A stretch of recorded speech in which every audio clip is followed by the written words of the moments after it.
अस्सलाम वालेकुम दोस्तों। आज हम क्लास 6 की साइंस का फर्स्ट चैप्टर पढ़ेंगे, cellular organisation of plant and animal. इसका जो पहला टॉपिक है सेल।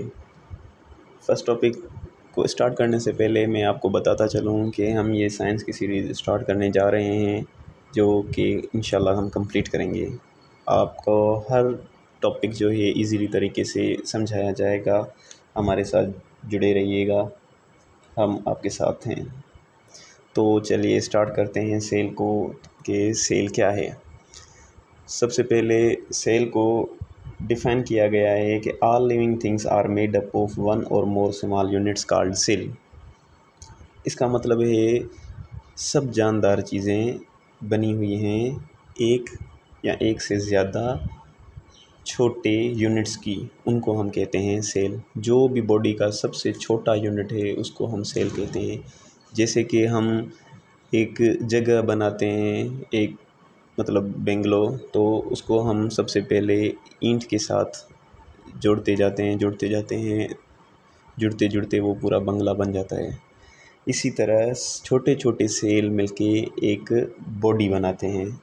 तो अगर सेल की दूसरी डेफिनेशन देखी जाए तो a cell is the basic unit of life. ये बुनियादी यूनिट है लाइफ का, यहाँ से लाइफ स्टार्ट होती है। बेसिक यूनिट ऑफ लाइफ, ये आपको ये लाजमी याद रखना है। और ये सबसे छोटा पार्ट है बॉडी का। It is the smallest part of a living things. It is the smallest part of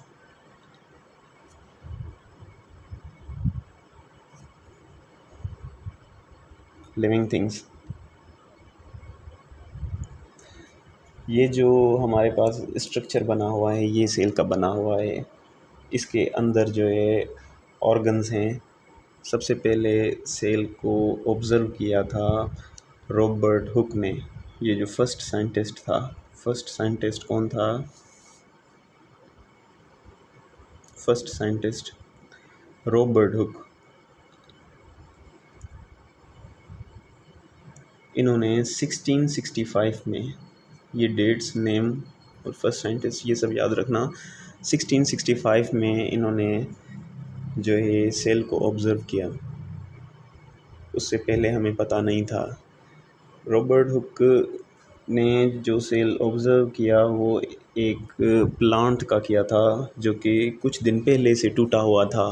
leave, पत्ता जो था प्लांट का, वो पहले ही टूटा हुआ था। उसलिए ये जो सेल के अंदर ऑर्गन्स हैं वो नहीं देख पाए थे। वो बाद में ऑब्ज़र्व हुए थे, जिसमें साइटोप्लाज्म था, उसके अलावा वोक्यूल्स थे, न्यूक्लियस था। ये सब उन्होंने बाद में देखे। पहले उन्होंने जस्ट सेल को ऑब्ज़र्व किया।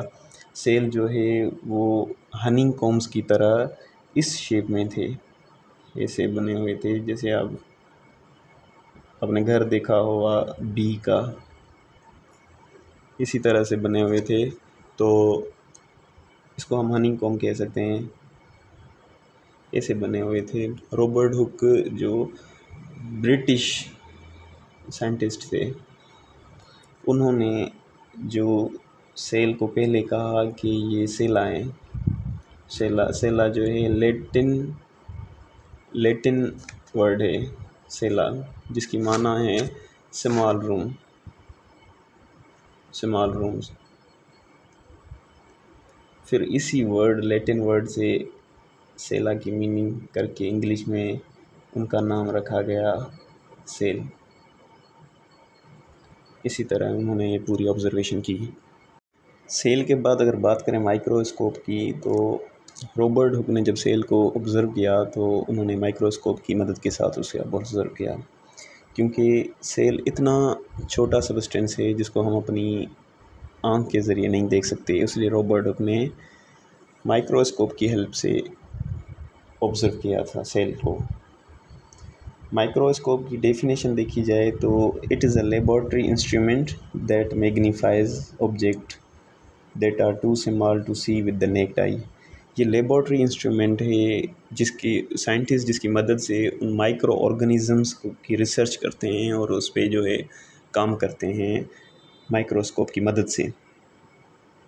ये उन चीज़ों, उन लिविंग थिंग्स के लिए काम देता है जो कि हम अपनी आँखों से ना देख सकें। फिर माइक्रोस्कोप की मदद से हम जो है उन चीज़ों को देखते हैं, फिर वो लिविंग थिंग्स हो या नॉन लिविंग थिंग्स हो, ये डिपेंड करता है उन पे। और अगर ये स्ट्रक्चर माइक्रोस्कोप को देखा जाए तो ये जो पीस है, इनको इसको आई पीस कहा जाता है। आई पीस, यहाँ से हम उसे जो है देख सकते हैं ऑर्गेनिज़म को। और ये बॉडी ट्यूब कहा जाता है, बॉडी ट्यूब। ये एक्सटेंड होती है बॉडी ट्यूब ऑब्जेक्टिव लेंस और आई पीस के दरमियान। इसके अलावा ये जो है ये ये आर्म कहते हैं, जो कि होल्ड करती है इस पूरे जो माइक्रोस्कोप का जो पार्ट है, इस सारे को ये होल्ड करके खड़ी होती है। उसके अलावा इसे हम स्टेज कहते हैं, स्टेज जो सपोर्ट करता है यहाँ पे जो भी चीज़ पड़ी होती है, स्लाइड वगैरह, जहाँ पे हम माइक्रो ऑर्गेनिज़म को रखते हैं, फिर उस पर हम रिसर्च करते हैं। उसके अलावा ये एडजस्टमेंट नोब कहते हैं इसको।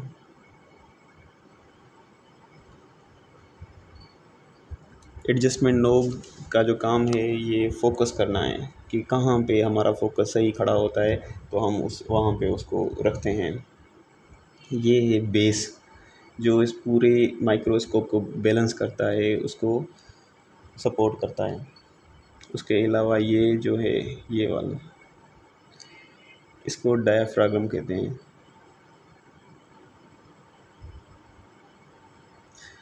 ये इसका क्या काम है ये मैं आपको इस पार्ट से पहले बताता हूँ। ये पार्ट है लाइट सोर्स। यहाँ से ये लाइट है ये यहाँ भेजता है स्लाइड पे, और यहाँ से हम देखते हैं उस माइक्रोस्कोप को।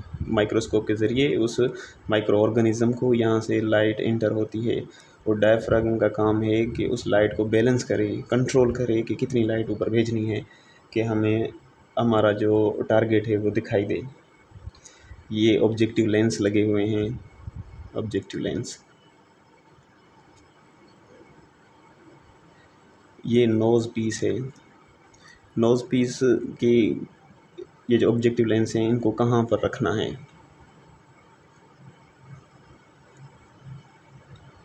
ठीक है, ये सारे जो इंस्ट्रूमेंट के जो पार्ट्स थे वो हमने डिस्कस कर लिए। ये बहुत ही ईजी टॉपिक था। चलें जी, हम इस वीडियो को यहाँ पर एंड करते हैं। नेक्स्ट वीडियो हम इंशाल्लाह जल्द अपलोड कर देंगे।